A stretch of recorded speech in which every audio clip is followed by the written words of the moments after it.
It is time to get raw. It is time to get down. It is time for the number one source of all things WWE right here at the Turnbuckle Tavern. I am your host, the one and the only from coming down the aisle, Bobby the Bone Heenan. And with me is my giant, my Andre the Giant, the one and the only, the MVP, Marco. What's up, Marco?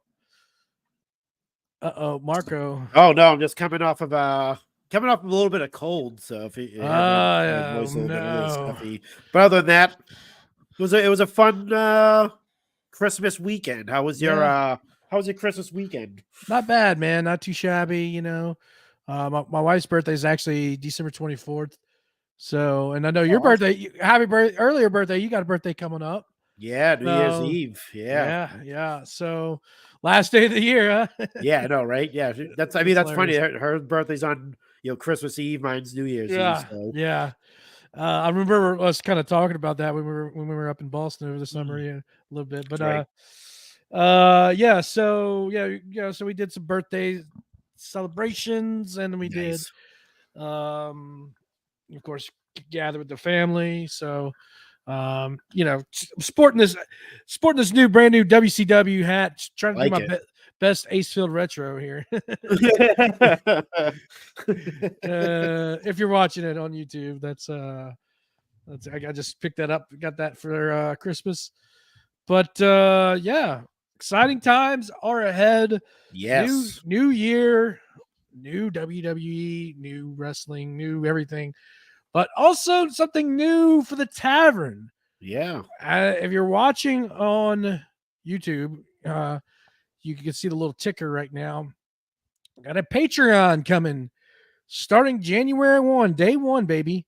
Yep. We'll be talking about day one in a little bit, but day one of the tavern, you can become a Patreon member all for just $2.99 a month. And you're going to get all of the video on demand. You're going to get access to an exclusive Facebook group. We're going to be planning, cool content, different vlogs and stuff. I'm actually planning on going to Houston, and actually about 2 weeks time, I'll be in Houston. I'll be in H-Town. So maybe I'll hit up some. They got some Misfit toys. They got some other places. Maybe I'll hit that up, do some vlogs. But you can check that out exclusively on Patreon. At patreon.com/the Turnbuckle Tavern. It's not live yet, but it will be starting January 1. So maybe even a little bit early once we get everything kind of ironed out. But stay tuned for all the details. Head over to the Instagram page at Turnbuckle Tavern on Instagram. Make sure it's not the Turnbuckle Tavern here. Whoopsie. Yeah, no, Turnbuckle Tavern, excuse me. Head over to Turnbuckle Tavern on Instagram. And Chad will be dropping all the 411. Yep. On everything, the Patreon. It's time for us to grow, and this is the first step. And I know you know a lot about that with Chick Foley and things like that. So you can kind of attest with that. Well, yeah, especially with the the amount of shows and different types of content that Turnbuckle Tavern churns out every single week. I think it's I think it's due. It's like you said, it's the next step. Mm-hmm. It's the evolution of Turnbuckle Tavern. So obviously, like you said, details, not going full paywall. There will be some free things, so don't be discouraged in that sense. Mm-hmm. But at the same time, things we got to pay for some stuff. Things need to be paid for. We gotta grow here. and it's all meant to just grow the platform. Yeah. You'll see all the friendly faces like you normally do. Yep. Especially like on Instagram and stuff like that. We'll be posting more clips and stuff like that of the show. But you'll get, like I said, full access to the videos on on the Patreon, live streamed, and you'll be able to interact with us. I think we're looking to build a community. We're looking to build like-minded wrestling fans, and what I think I think all of us, like we are what wrestling fans are. And I'm not trying to say like we're great for wrestling fans. That's not what I'm trying to say. I'm trying to say is if we were to build like what the wrestling fan actually is, take away what's on Twitter and internet and all that stuff, all that garbage, I feel like our community would be able to build it. I mean, look at with the Chick Foley show, they have a great Facebook group, and they're able to build that community as well too. So it's a lot of fun. It's a lot of fun. I'm sure we'll do have figure trading and all that good stuff. We'll have contests in there. So make sure you sign up. Hawk will do maybe a live. Maybe he'll do a wine tasting. Yeah, Hawk will open up a rare figure and put it in a microwave or something like that. Just check. maybe a 1, 2, 3 kid Hasbro or something. Throw it in a microwave. Oh my god! No, he won't do that. But you'll see. Oh, you'll see the flagship show live, which has never been done before. So that'll be cool for sure. Like I said, all the guys are going, to Revolution. They'll do vlogs and all that good stuff. So head over to patreon.com/the Turnbuckle Tavern. All right, enough shilling. Don't have a drop for this, but it's okay. We'll just do it without a drop. But we're here to talk 2023 in retrospective. I know a lot of podcasts are doing that. In fact, Wrestling Tonight, they have the tourneys coming up this Monday. Yeah, that encompasses all of wrestling. We are the number one show for WWE, all things WWE, right here at the Turnbuckle Tavern. So we're here to talk WWE specifically. Marco, you kind of lined up some of the categories. Why don't you break them off? What we're going to be talking about here? Oh man, there's so many categories. Probably, I mean, I think we could probably hit all of them. Basically, match of the year, male and female, superstar of the year, breakout star, pay-per-view of the year, feud, rivalry, or feud/rivalry, I should say. Promo might skip because I don't remember all the promos. I can think of a few, but nothing. Yeah. That one was the toughest one for me. Yeah. To be honest with you. Most improved is probably that. I have my pick on that one. Best tag team, best championship reign. We'll see where we go with that one. Best return. We could probably figure out what that one is. Best newcomer, best storyline. Commentary moment might be actually very interesting because there are a few, just thinking of like Michael Cole's reactions to some of these crazy moments that have happened. I think a few come to mind. Most shocking moment, unsung hero, which I thought I added that one because I have someone in mind. I like that one. I do too.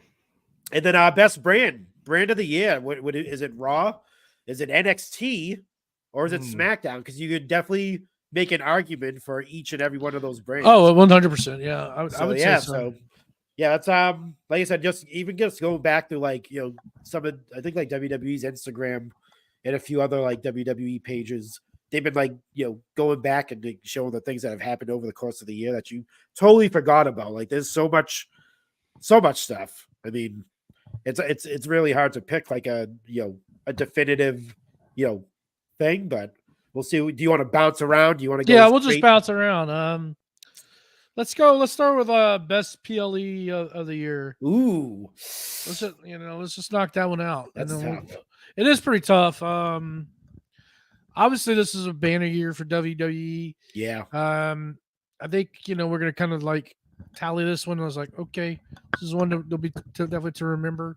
Mhm. Um, you know, definitely very very improved, as we keep saying, especially all across the tavern. Yep. If it wasn't for AEW and TNA and I'll even say your GCWs to a smaller extent, Yep. pushing talent all around. I don't think we see WWE where it's at. So Yeah. competition breeds, great content. Yep. Uh, so so there's a lot of good ones. Started off pretty hot with the Royal Rumble. Mm. You have Royal Rumble, Elimination Chamber, WrestleMania, of course, Backlash. Was it Crown Jewel or Night of Champions? Night of Night of Champions. Champions. Money in the Bank, SummerSlam. Mm. I feel like I'm skipping some. Crown Jewel was in November. There was a Payback, I believe. Wasn't there Payback or something like that? And then I'm trying to remember what the September one was. Drawing a blank. Oh, can't hear you. Was it Fastlane? Fastlane, yeah, that's what it was. It was Fastlane. And then of course Survivor Series and which we just held. So what was your PLE of the year? Damn.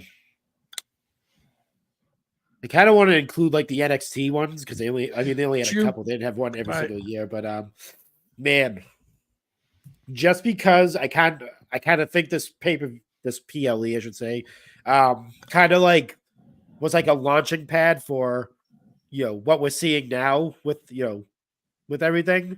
I'm gonna go with Backlash in Puerto Rico. I thought about that one of the year. Yeah. Only like I said, only because it was like it seemed like obviously we're coming off of WrestleMania.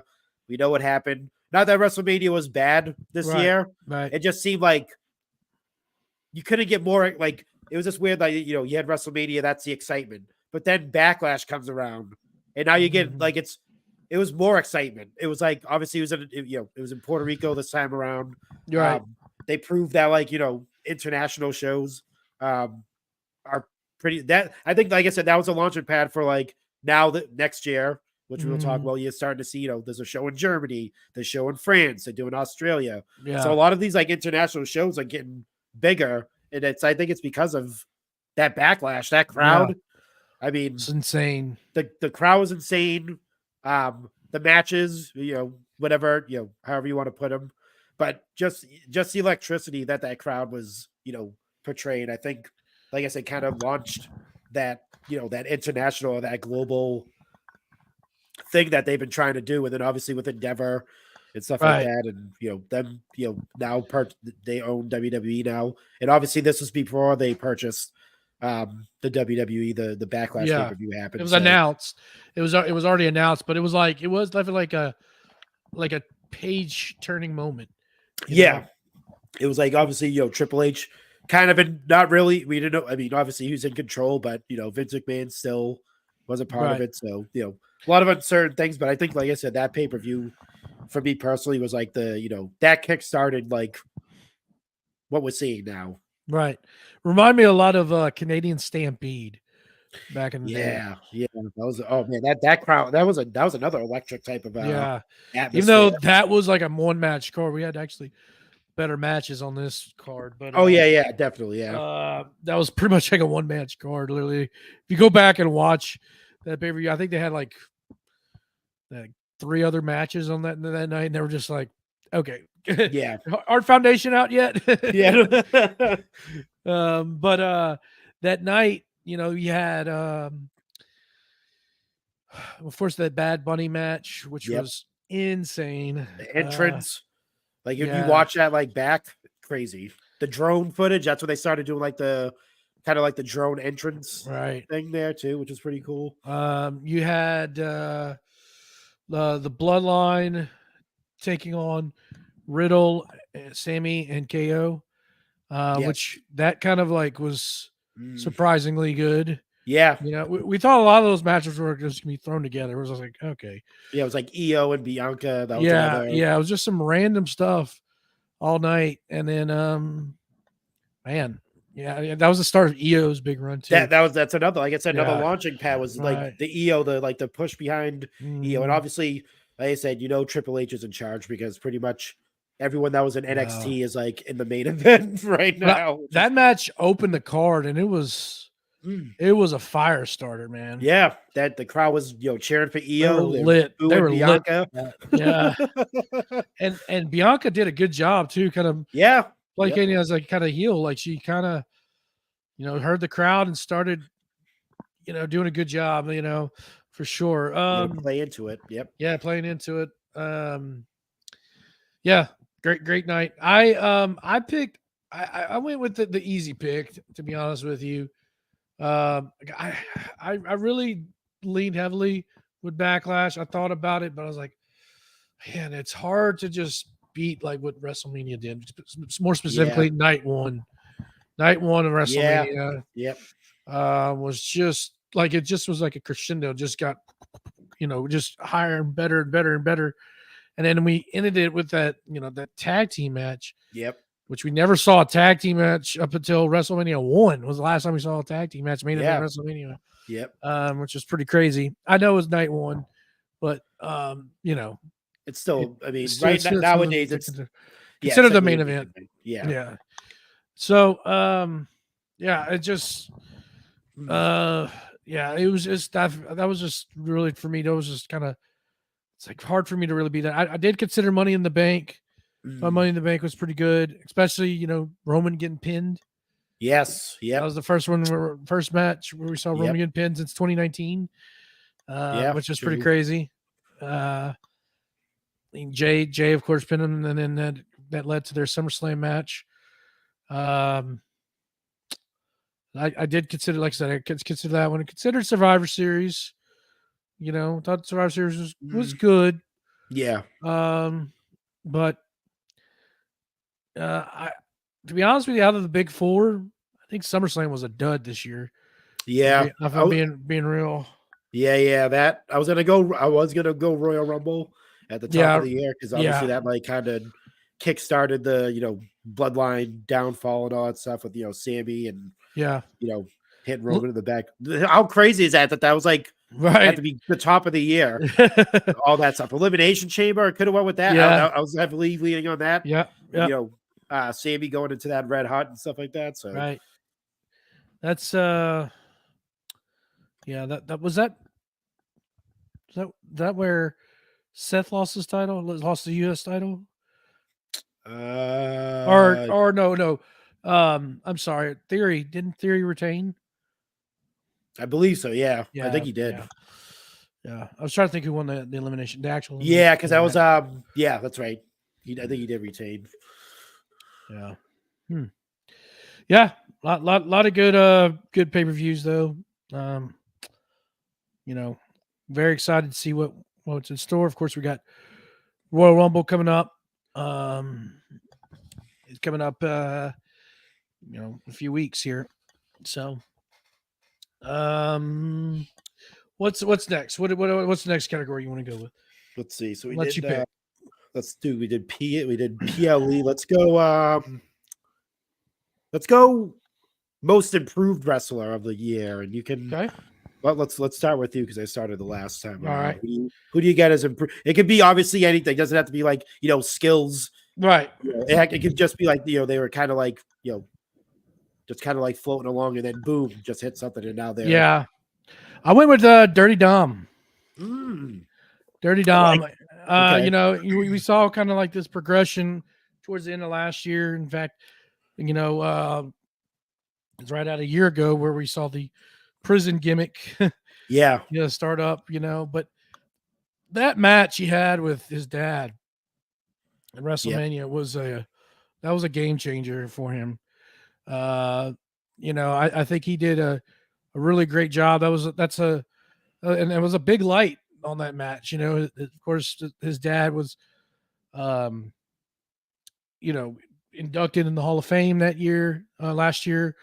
So it was we've never seen a wrestler. I don't think since Ric Flair, who got inducted in the same weekend and then had a match. We all kind of thought, okay, this is where he's gonna maybe retire right here or something. Yeah. But Ray's still going. But Dom, I think he's done a great job, and not to mention his work has definitely improved in the ring. Mm-hmm. Just as like his technical skills. He also is a lot better on the mic. I mean, he was getting some crazy nuclear heat for a while. And I mean, he was just a workhorse really of WWE. Yeah. Yeah.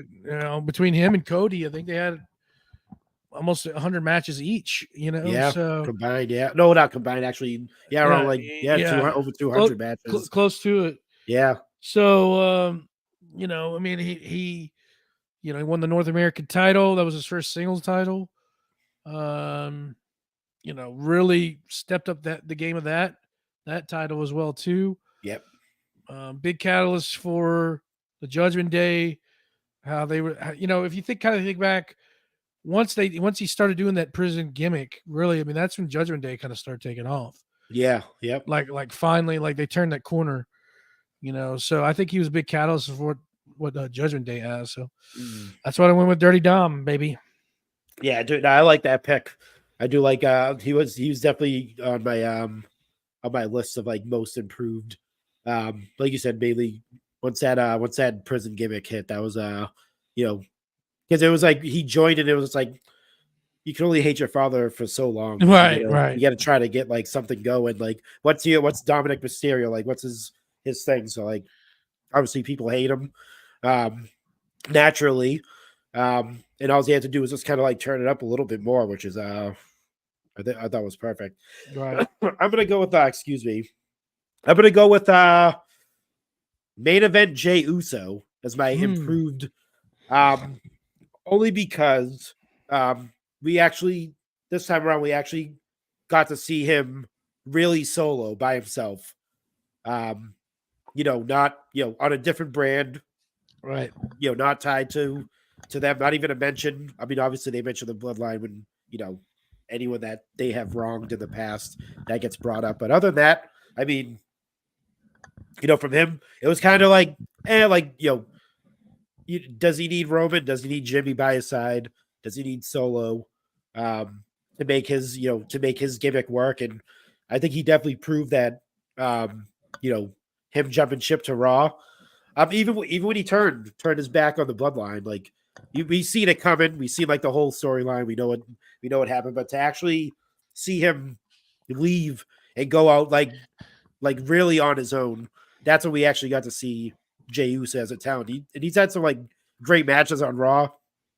Obviously he tagged with Cody, won the Undisputed Championships, and that started kind of like the Yeet thing. That not started the Yeet, but that kind of like kind of put the the machine behind it. Right. And now it's like a huge thing and everything. Obviously he's probably going to be in the Royal Rumble. And he's going to be probably one of the picks to win the Royal Rumble. Who knows? I mean, obviously he probably won't, but other than that, man, like I said, I think he definitely proved that he doesn't need Jimmy, he doesn't need Solo, he doesn't need Roman. He's a star on his own. Fans love him. I mean, there's not much more you can say. I mean, the guy is he is main event. He has main event status. I mean, right. So that's a good one. Good one. I like it. Like it a lot. Let's go. Best newcomer.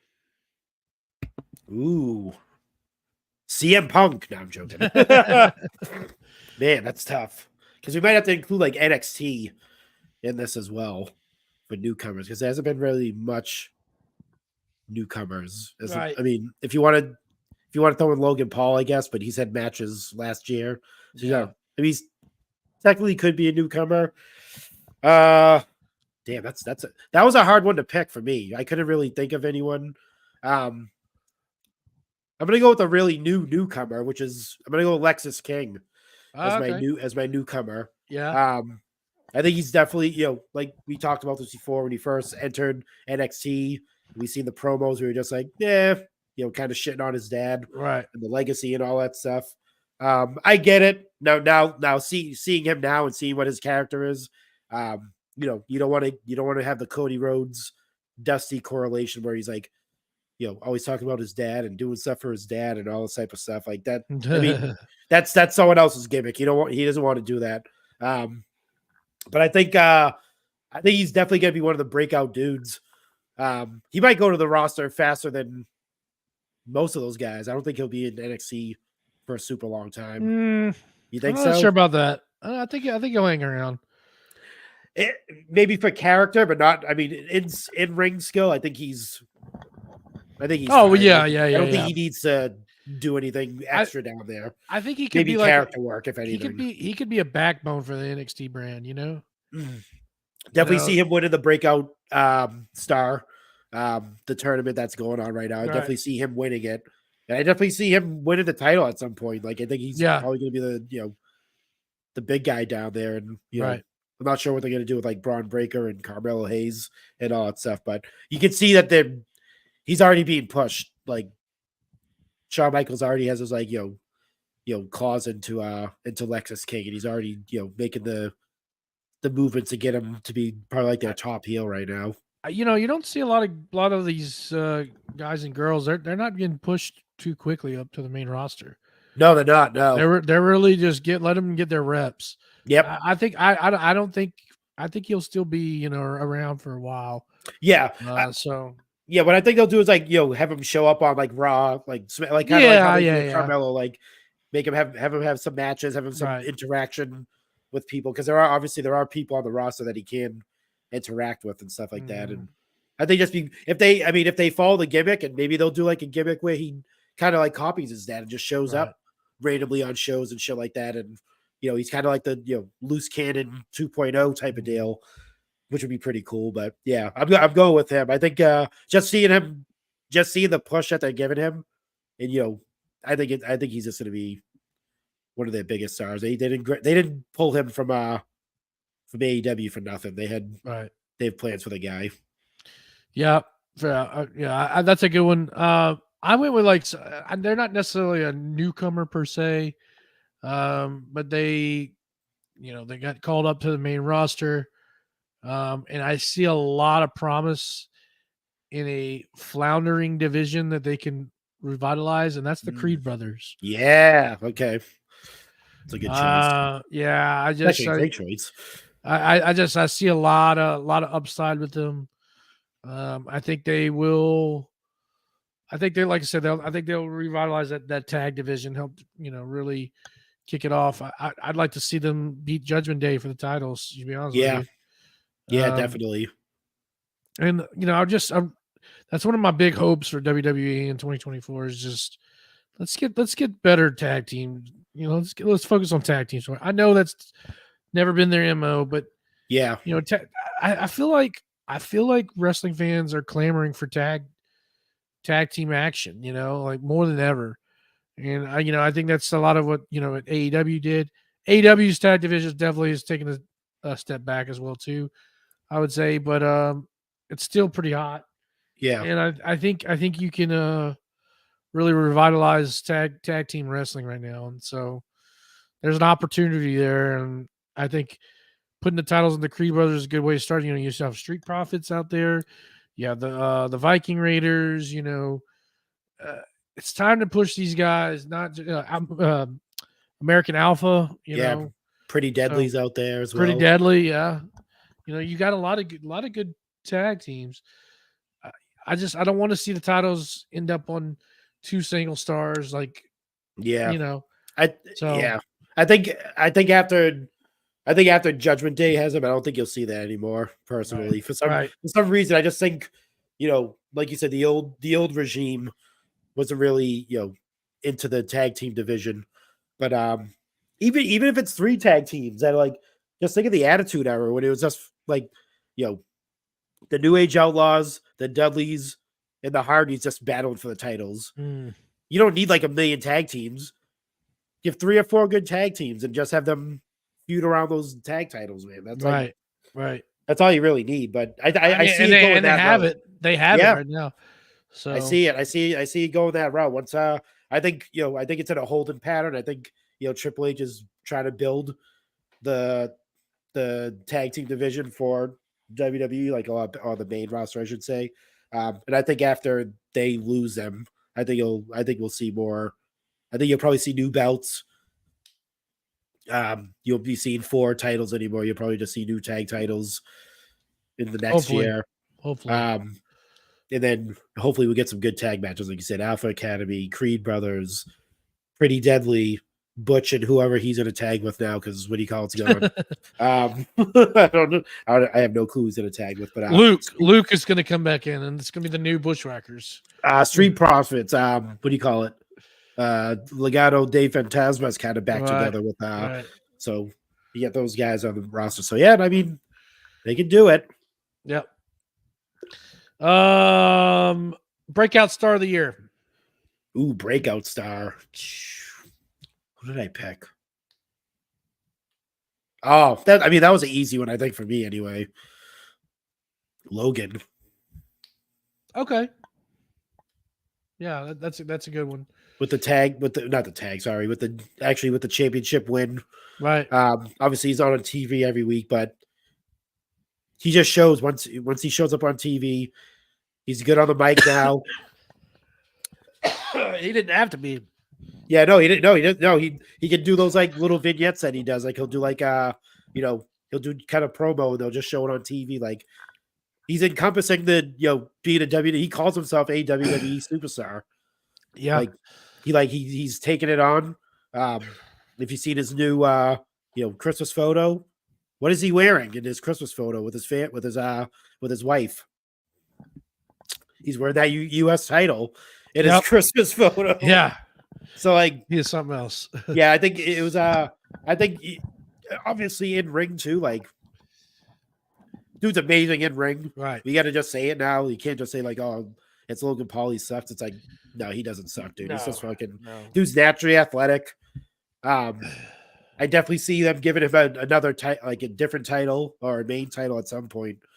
Probably the World Heavyweight Championship. I don't think it's going to be the main title, right? Roman, but yeah, I can definitely see that, or maybe tag title spot, or maybe he'll jump over to the IC side and maybe face like whoever has the title at that time. If it's Gunther still, who knows? But yeah, he's definitely. I think for me, I think it's one of those things where you can't deny the dude's ability. 100%. He is who he is. You can poo-poo him all you want. He's fucking amazing in the ring.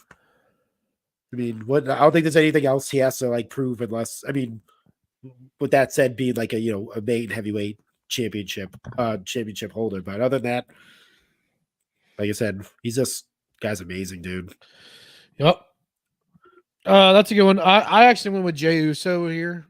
Kind of okay. Like exactly what you were kind of saying. When I think of breakout, like he just like somebody that just got shot up to the card, Yep. And that's definitely Jey. I mean, the crowd is behind him, obviously. I mean, he's main evented against Roman. It's just I don't know. Maybe 3 years ago, but maybe I don't know. I don't know if we would even have seen what this 3 years ago, even when he had that small run as a singles guy. Like, see what he has now. I mean, I think he's just completely exploded. I mean, he's a upper, maybe even top guys. In between that upper mid to main event scene. Yep. I mean, he is main event Jey Uso. So, I mean, very possible he could win a world heavyweight title one day. That's So it's not too far off. So that's why I went with Jey Uso for that. What do you want to do next? Let's see. Let's go with an unsung hero of the year. Okay. It's not for me, this is gonna be a crazy one. Don't get mad. It's for somebody that kind of saved WrestleMania at one point this year, and his name is Snoop D-O Double G.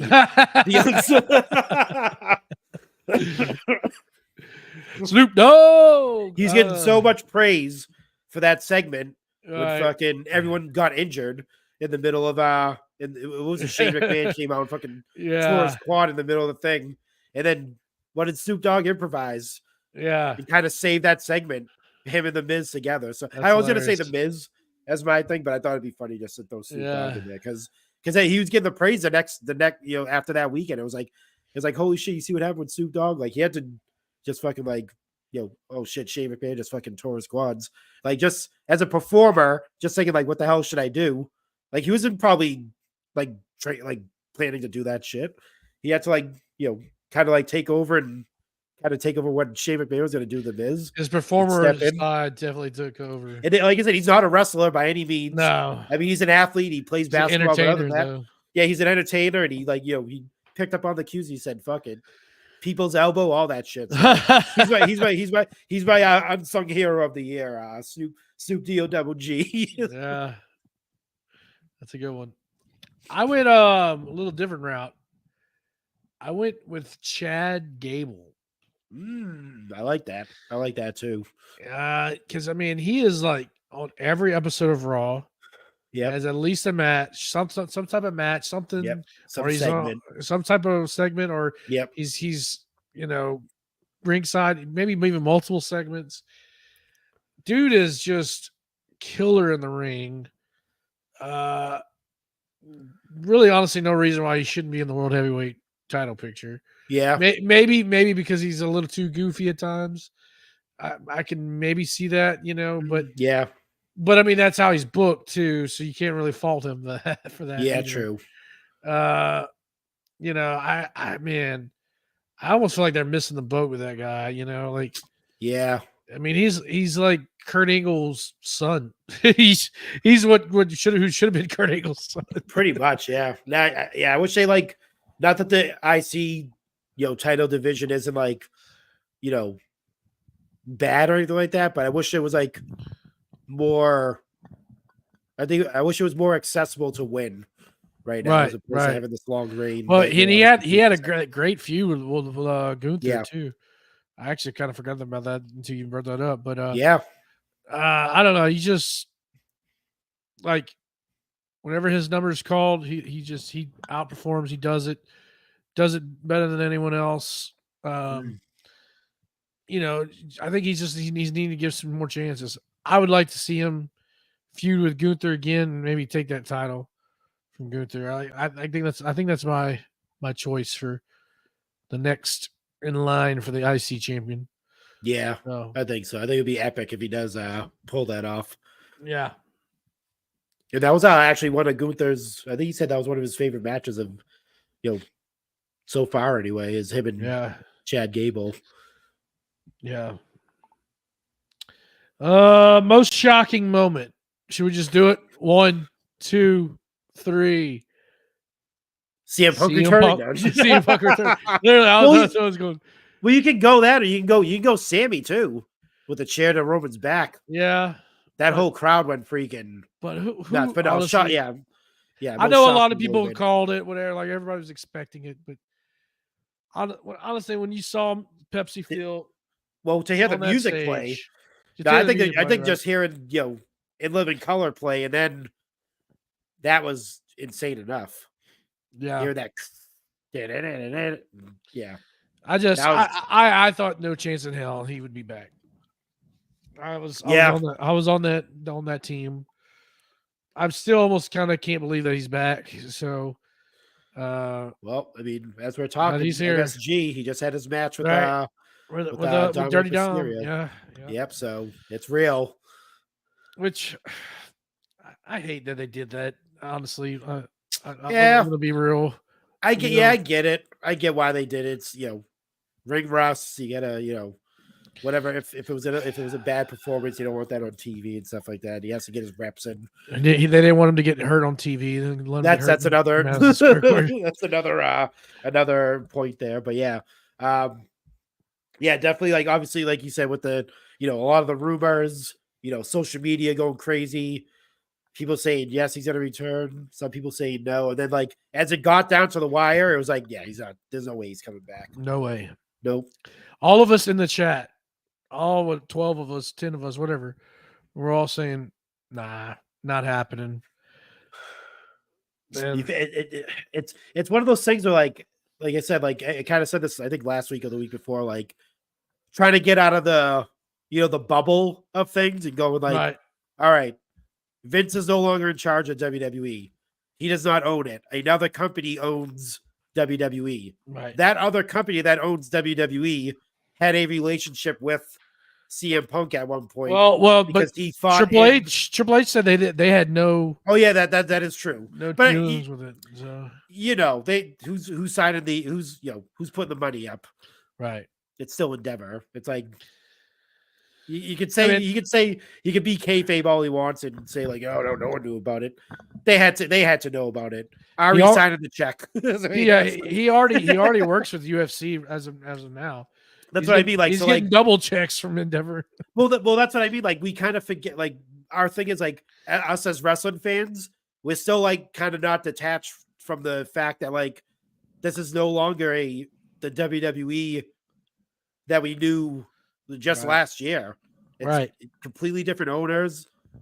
We talked about it. There's business model changes coming for WWE at some point, and it's not coming from WWE. It's coming from the owners of WWE that are going to change things. So I think like just that being said, it's like us saying he's never coming back. There's no way. It's like nowadays we should have said yes, he is coming back because Vince isn't. That should have been like the first thing that popped into our heads. But like I said, we live in this thing where it's just like, oh God, no, there's no way he's coming back. All that shit talking he did. But like he said, I'm here to make money. I'm not here to make friends. I wonder how much they paid him. That's one of my not that I'm a pocket watcher at all, but I'm assuming probably a hefty amount he signed a contract for. I'm assuming anyway. It's not for cheap. I did consider, even though this is completely out of kayfabe and storyline and whatever, there was a couple outside the rope stories that were very shocking. Yeah. One being, the passing of Bray Wyatt, obviously. Yes. So I considered talking about that, but honestly, I mean, I don't know. I guess I didn't want to drag the show down for one thing. Yeah, I mean that probably is the most shocking moment of the year is Bray Wyatt passing, and it still doesn't feel surreal. I know there people were talking about how he was in the voice of the Diary of a Wimpy. Yeah, I see the clip of it. Yeah, and it still doesn't feel real that he's like still not with us. And actually, voice actor too, man. As we're talking today is actually the anniversary of Brody passing. Yeah, actually. That's right. 3 years ago today. I watched that clip, and he definitely would have been an awesome like a voice actor. Like you can obviously you can hear like when you listen to it, like the character that he played on that clip, it was literally like Funhouse Bray. That's what. Right. Yeah. So that's definitely honorable mention. We'll put that. Yeah. I kind of wanted to keep all my choices in canon. Yeah. Storyline. The second one I also talked about, kind of another honorable mention, is just the sale of WWE. Yes. And it actually went through. It happened. McMahon does not own WWE for the first time since 1983 or 84. Does not control any aspect of it, which is even crazier. Right. Just a weird day. I'm glad though. I don't know if you remember how the year started too, with the whole Saudi Arabia. Yes. Oh my God. The crazy rumor that it was on Reddit, right? Wasn't that like no, it was Twitter? It was bodyslam.net. That's right. Yes. I thought it was Reddit. and then, like, everybody was confused. Dave Meltzer was confused. Sean Ross Sapp. Everybody was just all in a frenzy. Like, what is going on here? Yeah. I think I said that for like I think I was like one of the people that said it for the longest time. It's like they were gonna sell at some point. Like they're like, Yeah, even it's been a rumor for like past couple of years before it like actually happened. Like you could see it coming. And I know since I started podcasting, like around like 2020-ish. That's when the rumors started. You could definitely see it coming. And it was just like the way that, I think it all started with that first big initial cut of guys. It was like something's up with this. Yep. And then the pitching of WWE Network possibly going to another streaming platform, or right. That was another another thing that people were looking into, like, oh, this is kind of weird. Then it actually did happen, and then you find out Nick Khan is another, like, it was like basically like it was like Nick Khan, Vince McMahon, and I forget the other guy's name. They're kind of like the three. Dwayne Johnson. It was like they were like, I forget the other dude. He was like the financial dude, but they were like the Vince McMahon kind of like shifted like a lot of the decisions to those two guys. So then you started seeing a lot of different a lot of different deals happening and a lot of different advertising and all that type of stuff. And then eventually, the sale happened, and then actually the lawsuit happened, and then that was another thing. The lawsuit that was this year, wasn't it? Or was it last year? Well, was that this year? I don't even remember. I think it was like the beginning of this year. Yeah, like very, very, very, very beginning, because Vince came back. Like I remember, like last year this time, the rumors were circulating that Vince was trying to make a play back in. So, to get it and sell, and then be pretty much ousted. Right. Weird stuff. Weird stuff. Weird. I just remember how crazy, just like glued to my phone, like what is going on. Trying to find as much updates as I can. What's next one? Let's see. Let's hop to. I kind of want to keep the wrestler, female wrestler of the year last. Yeah, that's good. Let's go with feud. Feud of the year. Feud rivalry. Oh, I can't talk. Rivalry of the year. Yeah. What would you give that to?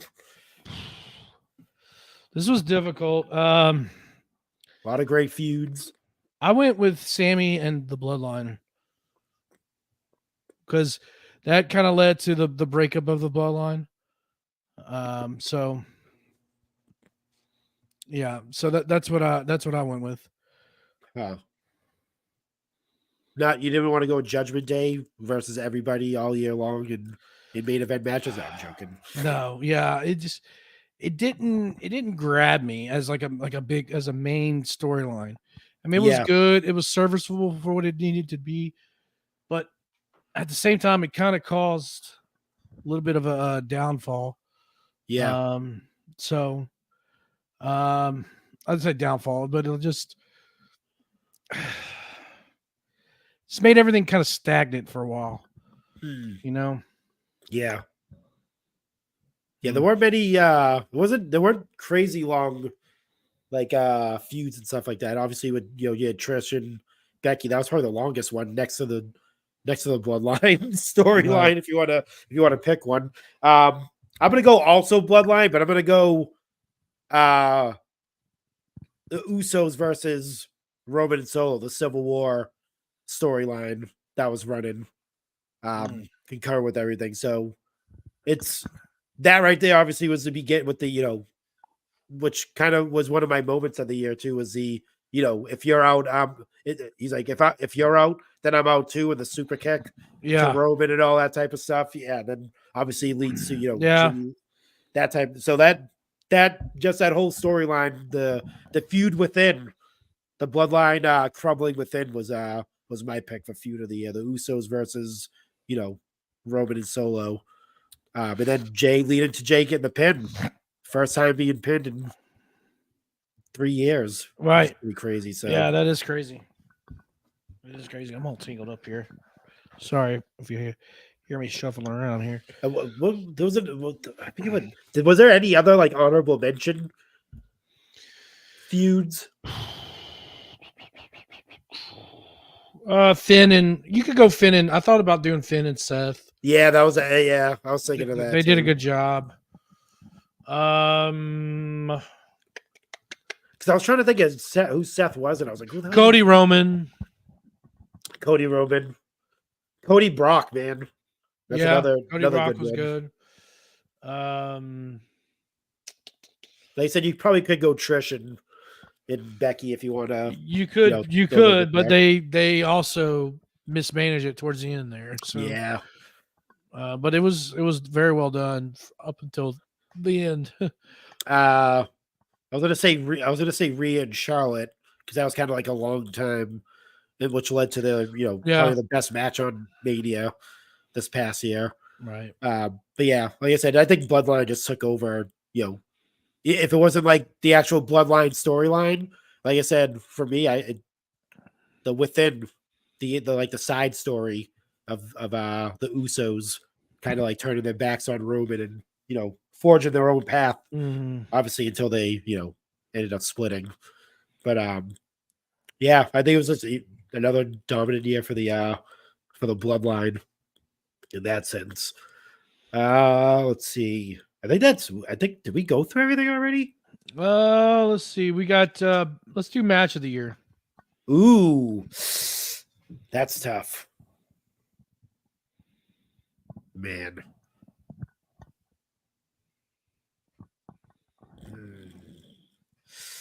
I had so many. There's a really tough one for match of the year for me, anyway. As much as it sucked, the end. I think you're gonna go Cody Roman. For me, anyway, is match of the year for WWE. Anyway, first time Cody, first time A Rhodes main eventing WrestleMania. It was. I mean, go back and watch that match. I watched it recently. All the drama that you need, action, suspense, all the way up until the end, and you still get when you watch the end of that, you still get the chills, like holy shit, it's gonna happen, and then obviously it doesn't happen.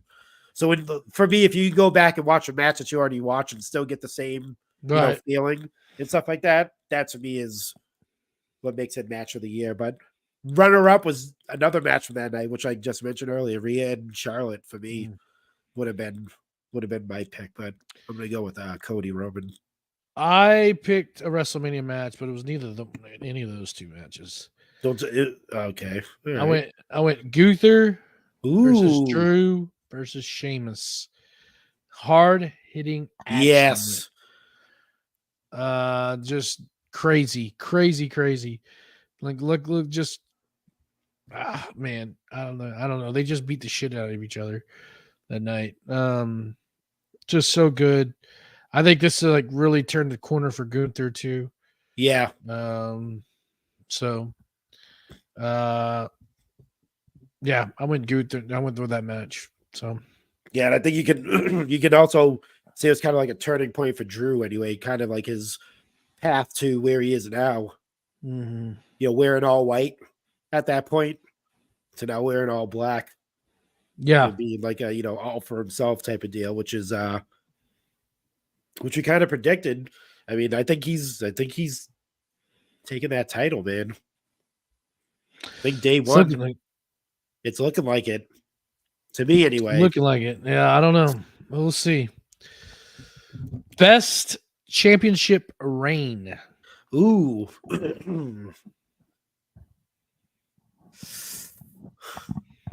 I think that's kind of. I mean, for me, it's kind of an easy pick. What you got? I got Gunther. Oh yeah, me too. Yeah, I know people probably thought it was going to be Roman. Of course, no, not Roman. No, Roman wrestled 5 times this year. Yeah, exactly. It was like pretty much every week on SmackDown, whether it was defending his title or in a tag match with Imperium. Yeah, you could make a case for Seth. You could, because he did a good job elevating that title. Yeah, because man, it Not by any fault of his, but people poo-pooed that title, and I mean, rightfully so, to be honest with you.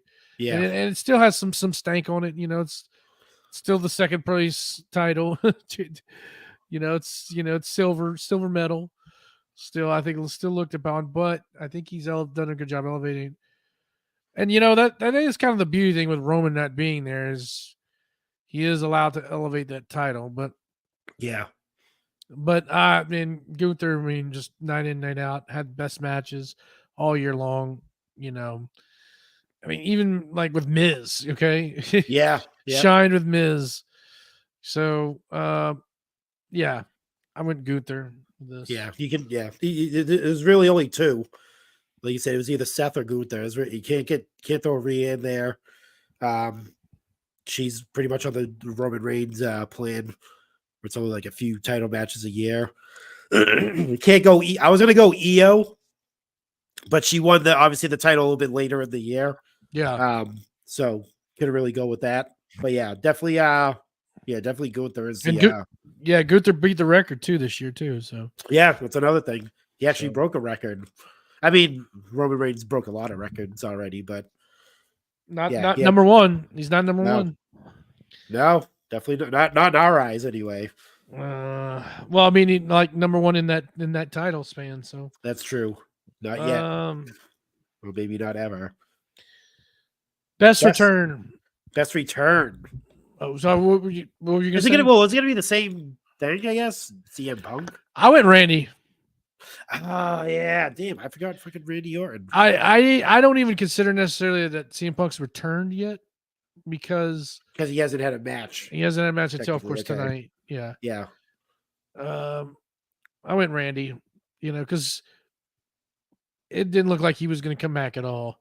Yeah. For a while. So, and I think he did a great job in the War Games, and he's put on some good matches since then. So I went Randy.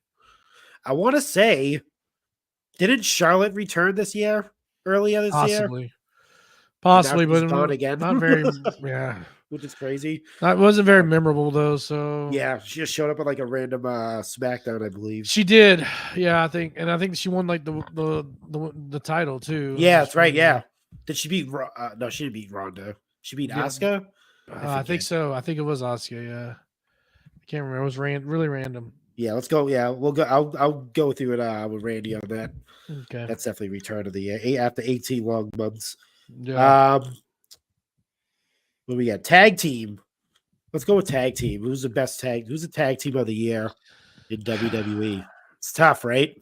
It's tough because it's not been featured very heavily, but I went ahead and went with Judgment Day, Finn Balor, and Damian Priest. Yeah. I mean, at least they're giving some life to that tag division. Yep. I mean, I do think there should be some other teams ahead of them, but definitely, I mean, they're the only ones that really carry that division. KO and Sammy, I'm sorry, no, I don't even consider them a tag team. So, yeah, couldn't say the Usos because they really there for half the year, right? I mean, even you could say the Usos, but yeah. I'm with you with the Judgment Day. Yep. Can't go with the Creeds because obviously they're too new, but they might be on there next year. Right. Who knows? Let's see. I think that's probably best commentary moment. Probably Michael Cole. When Jimmy, for me anyway, when Jimmy pulled Jay out of the ring when he was getting ready to pin Roman. Yeah. He's like, "You son of a bitch!" He gave like the JR, like, Jimmy, that's your brother from day one. Why would you do that? He's so manufactured. This one was tough for me. I mean, there's nothing that really stood out. Michael Cole is he's just a drone, honestly. I just went like Roman pinning Cody. I don't even remember exactly what he said, to be honest with you. I kind of tuned Michael This is Cole out. sickening. He probably said that. Yeah. It's disgusting. I'm just making that shit up. Yeah. Let's Michael see. Cole is the Joe Buck of wrestling commentators. The Joe Buck. Overrated and overpaid. I think that's it. I think well, we have 3 more. We have the wrestler for both male and female, Yep. and then brand. So what do you want to do first? Let's go brand. Who you got? Brand of the year for me, because of the acquisitions, I'm going with Raw as a brand of the year. I know SmackDown was killing them for a while, and I know we're kind of getting bored with the Judgment Day every single week. But as far as the roster goes, I think that roster kills SmackDown right now anyway, with Cody, Jay, CM Punk, Judgment Day, like we said, the Creeds, Alpha Academy, the women's division there is crazy too. As well. You make some good points. I am gonna go SmackDown. Naya's on there now. Oh, God. No. Becky Lynch. Yeah. I am gonna go SmackDown, even though you do make some good points at the roster. I do think it's more must-see TV. Yeah. Than Raw is, and I do like that it's 2 hours as well too. That is true. It's a good point. Definitely you can make a case for it, like you said, or all 3 for sure, depending on your flavor of wrestling. Yeah. NXT could be next year's because they just went on like kind of like an upswing during the course of the year. I wouldn't be mad at, honestly, if somebody would say, "Hey, let's give it to NXT." I mean, like I said, definitely better. I would say better in-ring action. Yeah. Or should I say improved in-ring action? Yeah. And the storylines are it's just different. Like it's interesting. Definitely most improved brand, because coming from off of 2.0 was not good. Yeah, I think Shawn Michaels kind of when he took over, like I think he kind of like grew with everybody. Like, I think like it was like one of those things where it's like it's shaky at the beginning, and then like I think like towards the end of the year, towards the end of the year, just like I think he just started gelling well with everyone. I wouldn't be mad if he got promoter of the year. A lot of people are saying I see that a lot on social media that he's Booker of the year in a lot of people's eyes. Yeah. He's improved a lot. I mean, he could have been on most improved Shawn Michaels as a booker of a program, because he's created some great stars so far. Yeah, Tiffany Stratton, freaking Braun Breaker's like turning him heel was probably the best thing that he's done. Bringing back Baron Corbin, I think, to help kind of elevate a lot of those guys was a really good move too. Not getting rid of Ali, that was very upsetting, but yeah. You mean Jacked Ali? Yeah, Jacked Ali. Jeez, yeah. I love that HGH is back, and then the rest man, it's great. It's like it's like the freaking home run era with McGuire. Bring that back, dude. The 80s are back, baby. I was reading a thing I'm not sure if it was true or not, but they said like there's AJ Styles and Randy Orton have no enhancements in there. They were tested for special assistance with their workouts, and apparently there's nothing there. So all hard work and dedication and genetics, I guess. All right. Ali though, I mean, he did that. You can rip, dude. He did that in like 90 days, so you got on a couple cycles there, brother. But you got to think that you have like Buddy Murphy, like he's kind of like that. He's kind of like he's Ali's size, and he's pretty huge. And he can be aerial quick, as well. Though. So yeah, that was pretty fast. You never know though. What were we just talking about? The last 2. Oh yeah, last 2. Yeah. Male and female wrestler of the year. Yeah. Let's go female. Who you got? Well, I want you to go first. I'm kind of curious on who your female wrestler of the year is. This one was difficult. Because I'm gonna say it. I am gonna go with Rhea. Although I think there's a strong case that can be made for EO. I think you can make a case for Bianca, of course. Make a case for Becky, because Becky really, she's like she had the title, but she was still featured heavily throughout the year. But I think Rhea she transcends the storylines from the women's division into main event.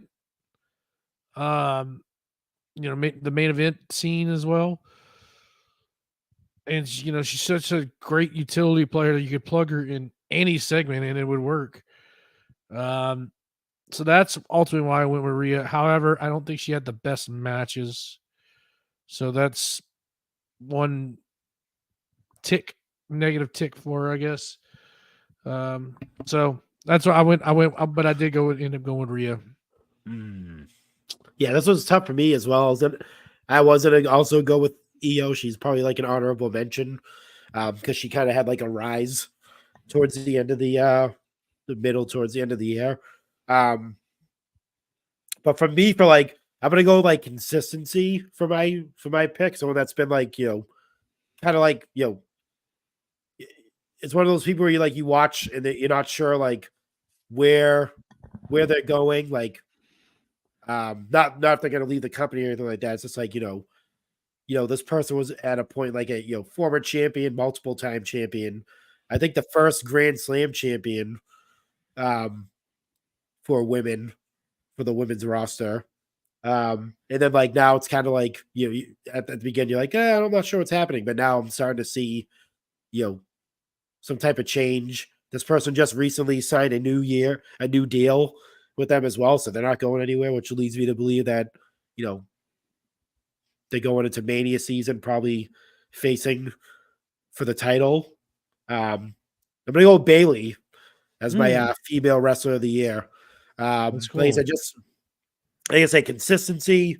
I thought Damage Control was kind of floundering. A lot of people did, obviously, but I think it kind of picked up with the addition of they kind of follow in that like almost like Bloodline storyline where you can see like I don't think that they're gonna completely crumble. They'll continue on, but I think obviously Bailey's at that staple where it's like it was kind of like I think her position with Damage Control is what like Edge was supposed to be with Judgment Day, like be around for that long period of time, and then the turn happens, not like a month later, and they they kick him out. I think that's what whatever happened with the Judgment Day storyline. Jumping the shark.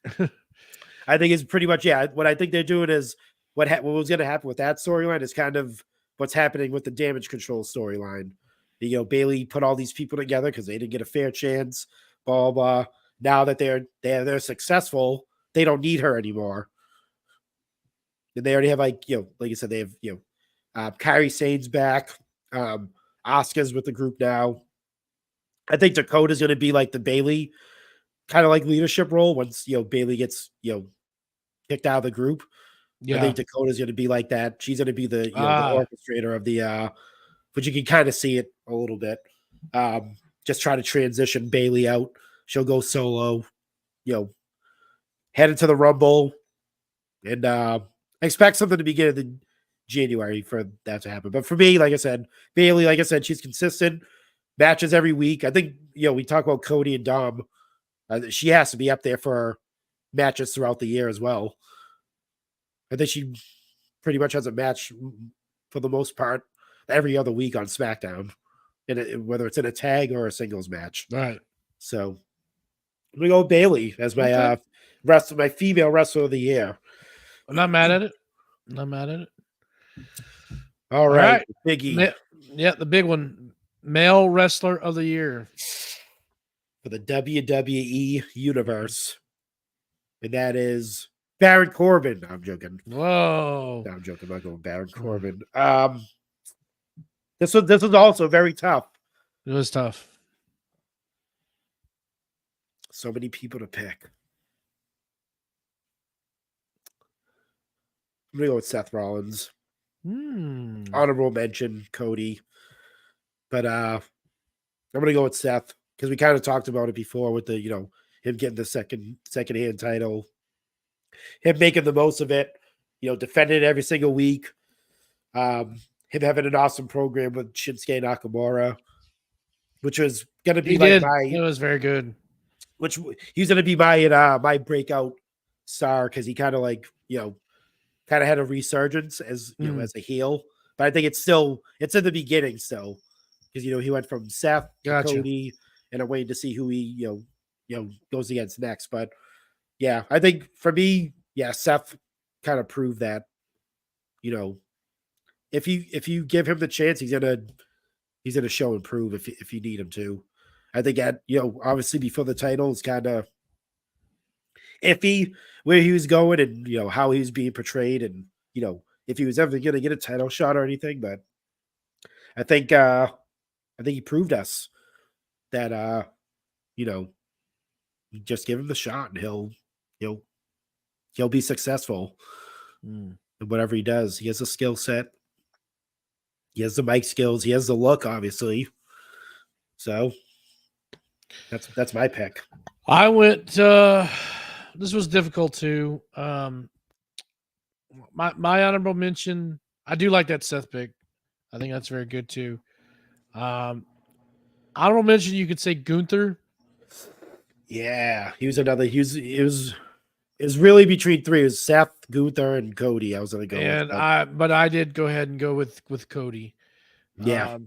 I think he's just to be honest with you, I mean, it basically comes down to he's the most over, still the most over after everybody thought, oh no, he lost to Roman.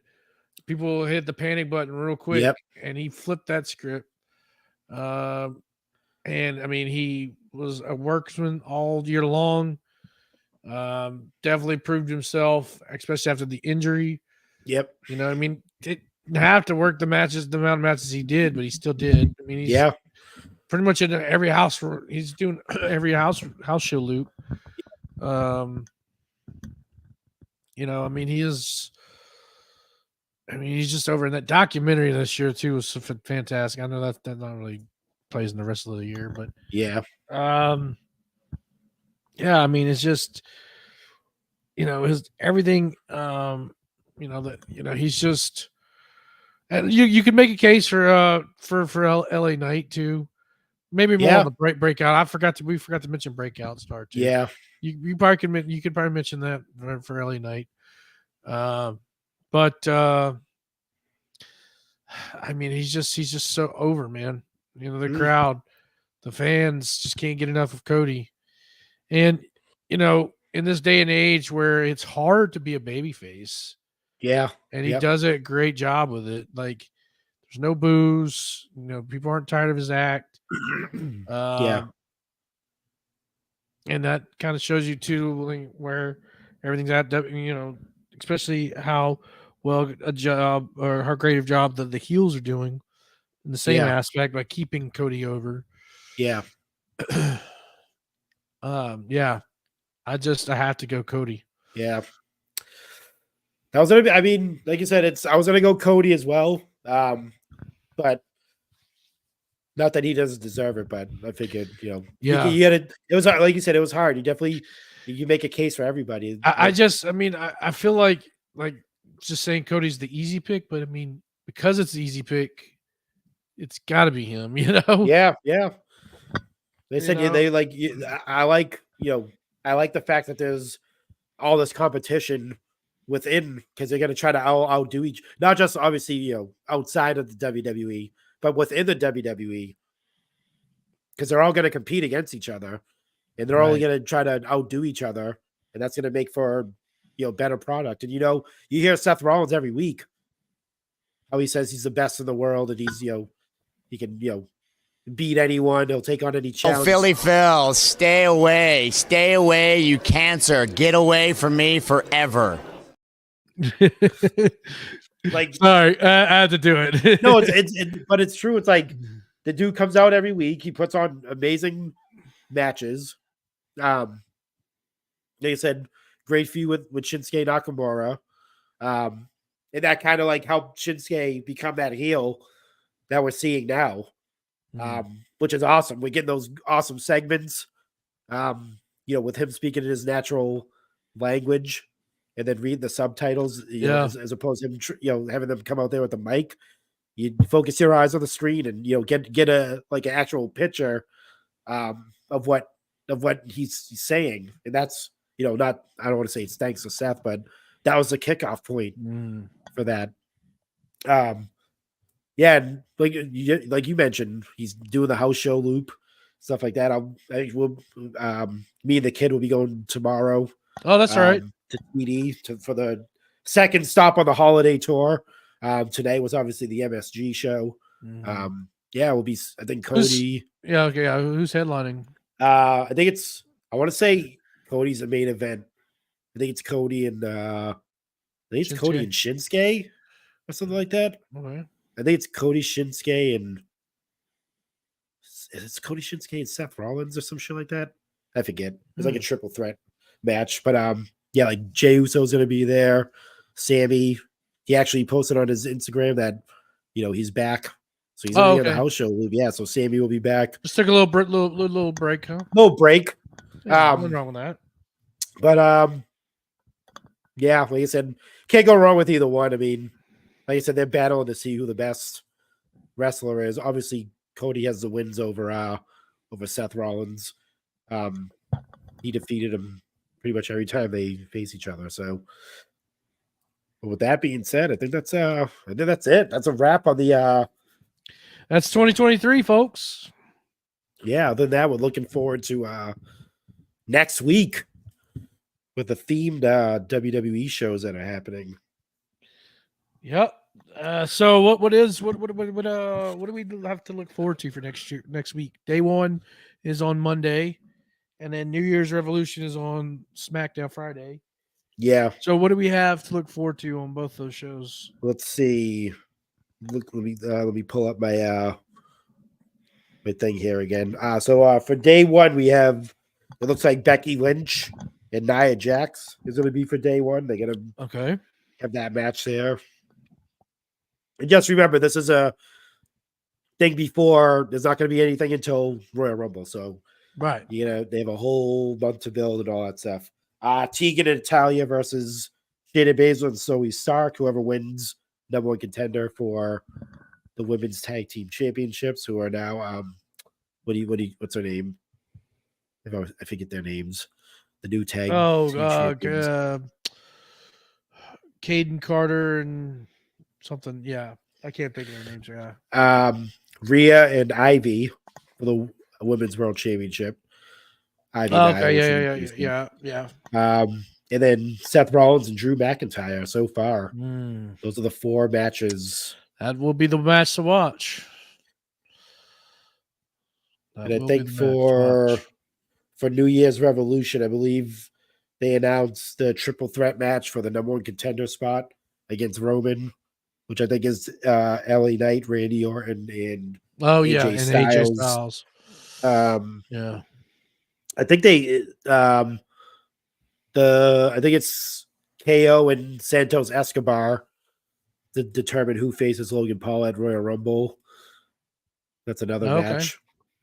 I want to say there's a women's match, but I'm kind of blanking out. Let me see. Now, hold on. That's not this Friday, right? It's next Friday.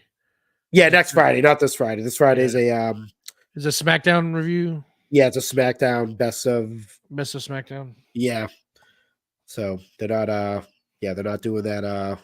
And I thought it was gonna be a new episode, but now I can't find it. I lost all my my list. But anyway, yeah, I know there's a women's match, and I think there was 4 matches decided for that too as well, but I can't find them. So That's good. Yeah, yeah. Like it'll be, it should be a good show. So we could talk. We'll definitely talk more about it next week. Oh, all right, yeah. So Io Sky and versus Mia Yim for the women's championship. Okay. Because she Mia Yim, that's a name that hasn't surfaced in a while. Well, she pinned Io last week, or last Friday. Right. So okay, that's right. Yeah, but that was going to happen. And the other one is Butch and To Be Determined versus Pretty Deadly. So Butch will be teaming up with somebody. Luke. We're not sure who It's will Butch be. and Luke, the new Bushwhackers. That'd be awesome. Luke Gallows, maybe Luke Gallows. Will be Butch and Luke. And then cousin Carl in the corner. That'd be funny if he does actually show up and that's his partner is Luke. And they make a Bushwhackers reference or something like that. I can see that happen. Whoa! They both go. They lick each other's heads. Oh, yuck. Other than that, I think that's it. Do you have any RAWDOWN recaps for the year? Like year review? Like what do you think? Shows changed a lot. Yeah. We're definitely going to be evolving. We're gonna try to have more people, more guests on here too. I think coming in the coming year. Yeah. I'd like to maybe reach out to a lot of people, and that's going to be the fun part of the Patreon, of course. Yeah, you'll get to see all that, interact with a lot of our guests, and not just like people from the tavern, and not even necessarily Pod Foundation, like just grabbing people. Maybe who knows? Maybe Sam Roberts can pop in, or Hal Haney, or any of our outside friends. I'd like to get some of the extra cooler guys in here. Of course, we have Sheena on and Seth and all of our friends there. But I'd like to try to branch out and do some other ones. Maybe get our buddy Machoverse in here. That'd be kind of cool. Oh man, that'd be great. Stuff like that. So I'd like to do that. Of course, I'm still the RAWDOWN champion. That is true. Because from the beginning of the year, obviously, we were up 3 and now we're down 2. No. I'm gonna try to hold on to the title all year long. I mean, if we get a third man in here, we'll see what happens. It might not be as easy, but who's the third man? Yeah, like I said, we can't forget obviously young Anthony, being here in the beginning of he was in the beginning of the year, right? Yeah, until when? I don't even remember when September or something like that. I think I'll probably pop in a little bit. Can't leave out young Anthony for the most of the year. I mean, right? He gave us some great moments, aka Sting in the rafters. Yeah, awful takes. Don't miss those. Don't miss his horrible predictions for WrestleMania and stuff like that. But other than that, it was like I said, I thought this year was like you said, a lot changed. We passed 100 episodes, which is pretty insane. Yep. We're just looking forward to the next year. See what it brings us. Do you have any? I know this is kind of put you on the spot. Any wild predictions for next year? Anything that for outside for wrestling in general? But just WWE.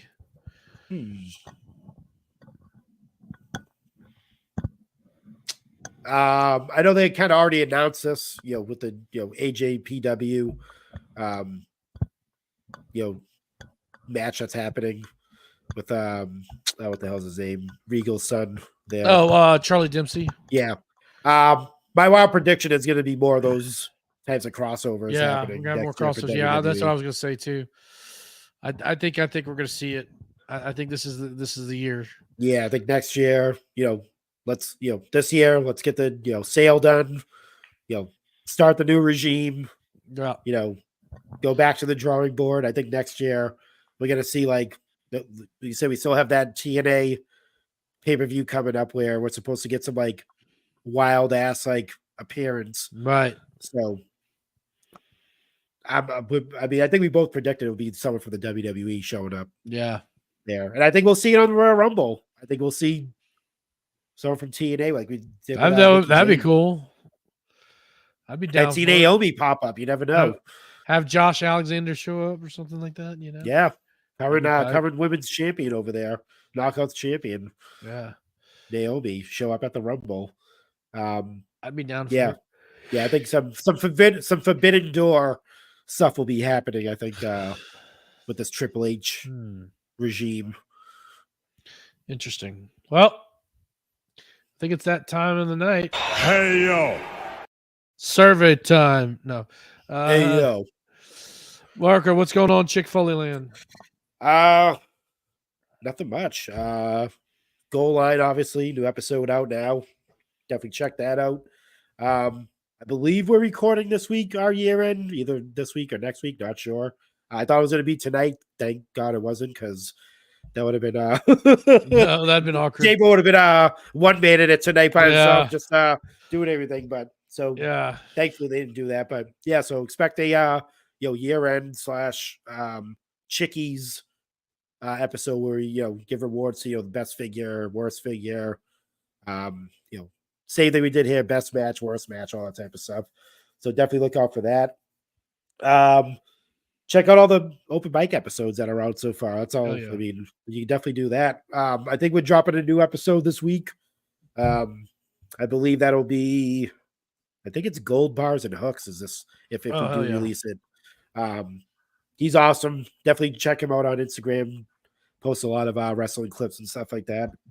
That interview is very, very awesome. I don't think we'll finish out the year with the last. I had 2 more that I got to drop, so those will probably go into the next year. That works. But so I mean, other than that, just planning for the new year. I'm going to figure out some new things to do, because I think for social media anyway, it's kind of hard to break the algorithms a little bit. So I think you got to kind of.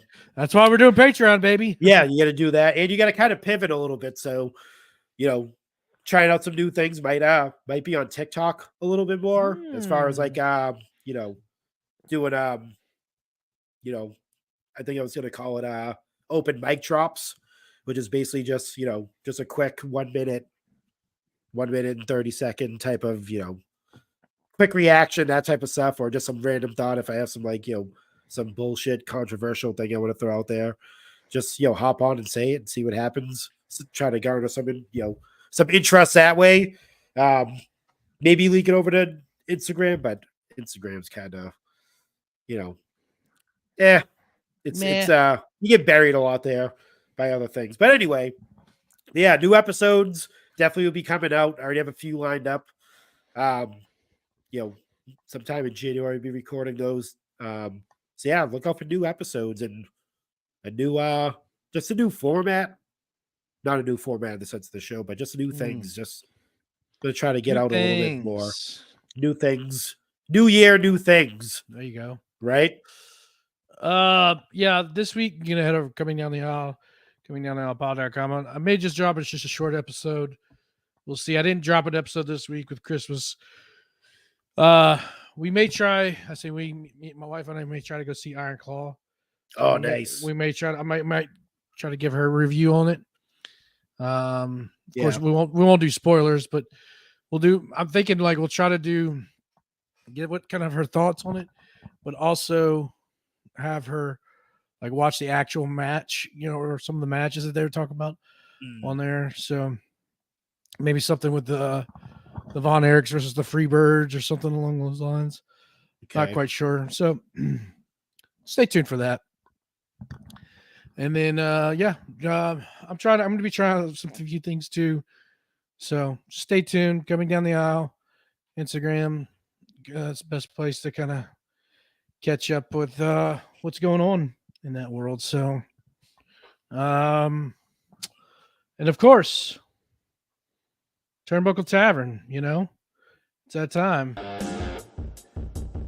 Again, folks, make sure you are January 1 next week. We will be on Patreon.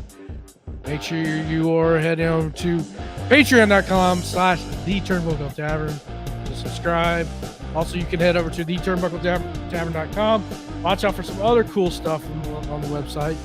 Yes, I said website. Hint, hint. And go to, that's where you can subscribe or check out our us on Apple, Spotify, and just head over to Instagram. This is the best place to kind of get the good social media content. Twitch might be kind of might be doing some things on that. So now's the time to subscribe to that. Check out with our boy Freems. See what's going on over there. He's the Twitch master. Of course, you can head over to Pro-Wrestling Tees, prowrestlingtees.com/tavern. Get any one of our awesome shirts, Young Anthony, myself, and MVP Marco, and Teespring. You can get the RAWDOWN shirt. I'm a RAWDOWN champion, or you could be Mr. Backlash. Mr. Backlash, and I lost my spot. Hold on. There we are. Here we go. All right. I'm going to scroll down a little too far. All right, folks. This is it for 2023. We'll see y'all next year. But we'll see you next year on Patreon. Yeah. Make sure you subscribe. But of course, Life sucks, and then you die.